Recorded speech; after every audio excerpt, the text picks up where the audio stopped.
తాకట్టులో ఉన్న బంగారం అమ్మాలనుకునే వారి ఇన్ఫర్మేషన్ ఇస్తే దాని వాల్యుయేషన్ బట్టి మీకు కమిషన్ కూడా ఇస్తుంది గోల్డ్ హబ్. హాయ్ హలో నమస్తే వెల్కమ్ టు మనం టీవీ. నేను దుర్గా. బీజేపీ పెద్దలతో భేటీ అయ్యేందుకు ఈరోజు చంద్రబాబు నాయుడు గారు అయితే ఢిల్లీ వెళ్తున్నారు. మొత్తానికి టీడీపీ జనసేన కూటమితో బీజేపీ పొత్తు ఉంటుందా లేదా అనే ప్రశ్నకైతే ఒక సమాధానం రేపు దొరికేలా కనిపిస్తుంది. అయితే దీనిపై స్పందించేందుకు మనతో పాటు ఉన్నారు ప్రముఖ అనలిస్ట్ డివి శ్రీనివాస్ గారు. ఇప్పుడు వారితో మాట్లాడదాం. సార్ నమస్తే. సార్ నమస్తే. ఈ రోజు చంద్రబాబు నాయుడు గారు అయితే ఢిల్లీ పర్యటనలో వెళ్తున్నారు, బీజేపీ పెద్దలతో మాట్లాడబోతున్నారు. సో అంటే పొత్తు విషయంపై ఒక క్లారిటీ వచ్చే అవకాశం ఉందా?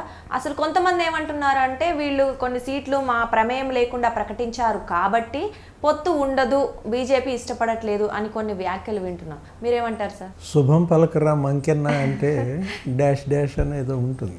ఎందుకంటే పొత్తు ఉండకూడదు అని కోరుకునే వాళ్ళు ఈ విధమైనటువంటి ప్రచారం చేస్తుంటారు.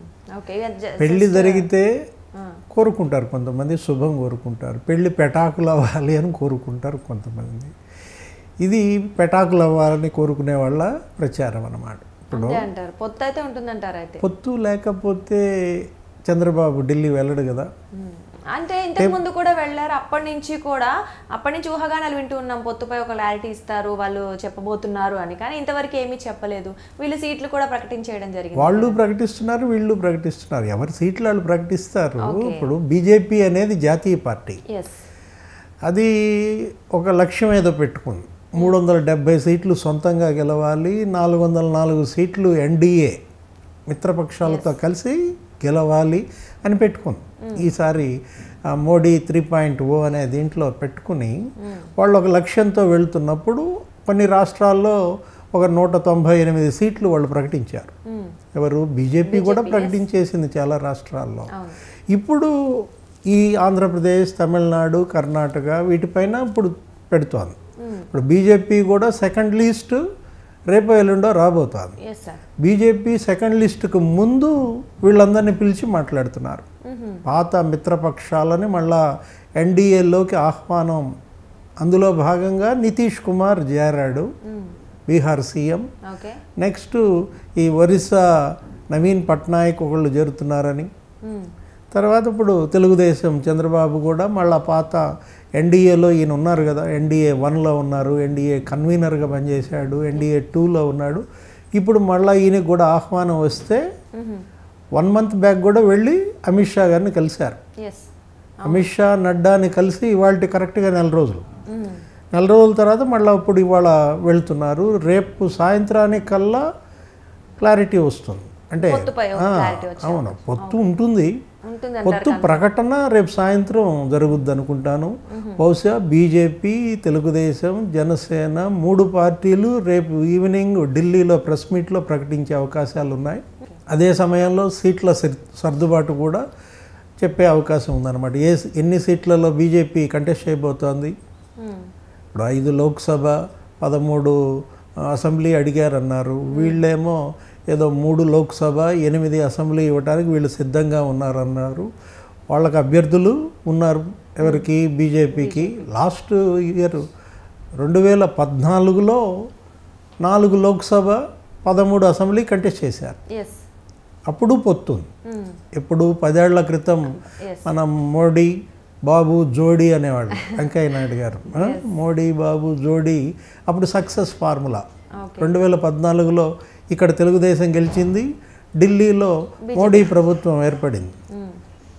ఢిల్లీలో ఏర్పడిన మోడీ ప్రభుత్వంలో తెలుగుదేశం మంత్రులు ఉన్నారు, సుజనా చౌదరి, అశోక్ గజపతిరాజు. అట్లాగే చంద్రబాబు ప్రభుత్వం ఆంధ్రప్రదేశ్లో వాళ్ళ మంత్రులు ఉన్నారు, బీజేపీ మంత్రులు, మాణిక్యాలరావు, కామినేని శ్రీనివాస్. ఇలా జరిగింది అది.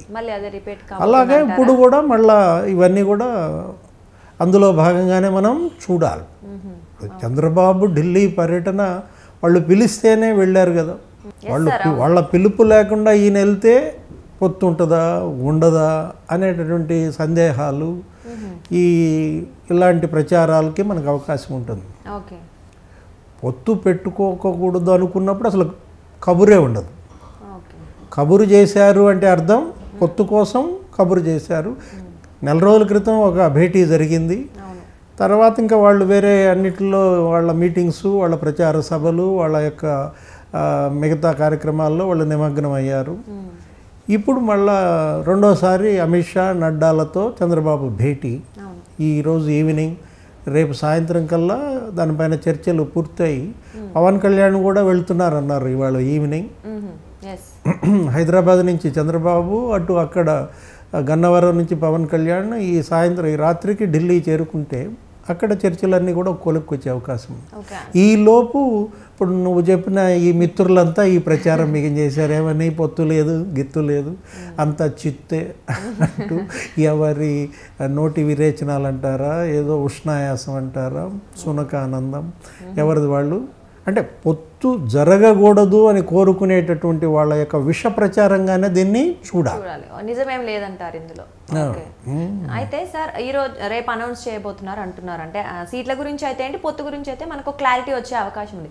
అంటే హామీలు మీరు అంటున్నట్లు ఇప్పుడు టీడీపీ ఏమైనా రాష్ట్రానికి ఏమైనా ఇది కావాలి లేదా ప్రత్యేక హోదా కానీ ఇంకేమైనా అడిగే అవకాశం ఉందా పొత్తు సందర్భంగా? బీజేపీ కూడా ఏమైనా అనౌన్స్ చేయబోతుందంటారా హామీలు? అంటే ఎన్నికల హామీలు ఉంటాయి కదా, ఇది చేస్తాం. రేపు 17వ తారీఖు చిలకలూరుపేటలో తెలుగుదేశం జనసేన రెండవ పెద్ద బహిరంగ సభ ఏదో పెడుతున్నారు. తాడేపల్లిగూడెం ఆ జెండా సభలోనే. ఆ సభలో అసలు బీజేపీ కూడా పాల్గొనవచ్చు.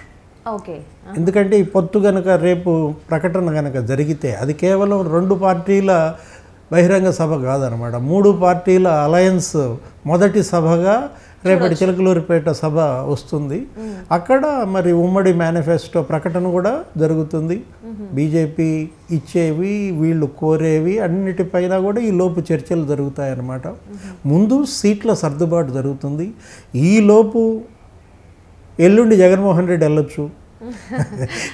ఎందుకంటే ఇవాళ చంద్రబాబు వెళ్ళాడంటే మరి ఆయన కూడా టికెట్ రిజర్వ్ చేసుకుని ఉంటారు. టికెట్ అవసరం లేదనుకుంటా, ఆయన స్పెషల్ ఫ్లైట్లే కదా. పోయినసారి వెళ్ళారు కదా, కరెక్ట్గా 4 రోజుల క్రితం చంద్రబాబు వెళ్ళి అమిత్ షా నడ్డాని కలిసిన మర్నాడే జగన్మోహన్ రెడ్డి వెళ్ళి నరేంద్ర మోడీని కలిశాడు. కాకపోతే విభజన చట్టం హామీలు అంటారు, ప్రత్యేక హోదా అంటారు, ఇంకా ఆయన చెప్పే కారణాలు వేరు, రాజకీయ భేటీలే. ఇప్పుడు ఇవాళ పవన్ కళ్యాణ్ చంద్రబాబు వెళ్తున్నారు, అమిత్ షా నడ్డాతో చర్చిస్తారు, రేపు కూడా అక్కడే ఉన్న పరిస్థితుల్లో ఎల్లుండి బహుశా జగన్మోహన్ రెడ్డి ఢిల్లీ వెళ్తారంటారు, మోడీతో భేటీ మామూలే. ఇంకా అంటే దేనికోసం పోనీ ఒకవేళ మీరు అన్నట్లు జగన్ గారు వెళ్తే ఏమైనా మార్పు ఉంటుందా మళ్ళీ తర్వాత? అంతే కదా, ఇప్పుడు నేను మీకు ఇంత చేశాను, మీరు చెప్పిన బిల్లులన్నీ ఆమోదించాను, ఇప్పుడు పాత చరిత్రే మళ్ళీ ఇంకోసారి గుర్తు చేస్తారు. 5 ఏళ్లలో మీ మాట నేను ఏది కాదన్నాను, నువ్వు గీత గీసావు నేను దాటానా, ఇంకా నేను నీ పట్ల ఏ విధమైనటువంటి అగ్ని పరీక్ష నేను ఎదుర్కోవాలి అని చెప్పి ఇట్లా ఛాతీ ఇట్ట అంటాడు. మోడీ బొమ్మ కనపడుద్ది. మరి చూడాలి ఏం జరుగుద్దో. జగన్మోహన్ రెడ్డి రేపు పొద్దున మరి బాబు పవన్ భేటీ తర్వాత ఈయన మళ్ళీ మోడీని కలుస్తారా కలవరా, you have to wait and see. అంతే అంటారు. అయితే మొత్తానికి ఎన్డీఏ కూటమిలో ఉన్నటువంటి వాళ్ళతో కూడా అయితే చర్చించబోతున్నట్టుగా కూడా మనకు తెలుస్తోంది. అంటే చంద్రబాబు నాయుడు గారు, పవన్ కళ్యాణ్ గారు ఎలాగో ఉంటారు, మిగతా వాళ్ళు కూడా ఉంటారు కదా. సో అంటే వీళ్ళందరితో చర్చించాక కూడా కన్ఫామ్ గా పొత్తైతే క్లారిటీ ఇస్తారు. రేపు సాయంత్రానికి ప్రకటన వచ్చే అవకాశం ఉంటుంది. అది గనక పొత్తు గనక రేపే ప్రకటన జరిగితే చిలకలూరిపేట వేదిక మీద మనం కానీ పురంధేశ్వరి గారిని కూడా చూడొచ్చు. వాళ్ళు ఎవరైనా అభ్యంతరం తెలిపితే, ఎవరు ఎన్డీఏ కుటుంబంలో చాలా పార్టీస్ ఉంటాయి కదా, వాళ్ళు ఒకవేళ ఏమైనా అభ్యంతరం చెప్పే అవకాశం? అంటే ప్రధాన పార్టీలు బీజేపీ కదా, మోడీ షాకి అడ్డు చెప్పే వాళ్ళు ఎన్డీఏలో ఉంటారా? చూద్దాం. మొత్తానికైతే బీజేపీతో పొత్తు ఉంటుంది అని అయితే మీరు అంటున్నారు. టీడీపీ జనసేన కూటమి 3 కలిసే పోటీ చేయబోతున్నాయని. సరే చూద్దాం. కొంతమంది ఊహాగానాలేమో ఉండట్లేదని, కొంతమంది ఏమో తేడా వచ్చిందని, ఇలాంటివి అయితే వింటున్నాము. చూద్దాం. అసలు మొత్తానికి రేపు సాయంత్రానికి అయితే ఒక క్లారిటీ వచ్చే అవకాశం ఉంది. వెయిట్ చేద్దాం sir. Thank you so much. నమస్తే.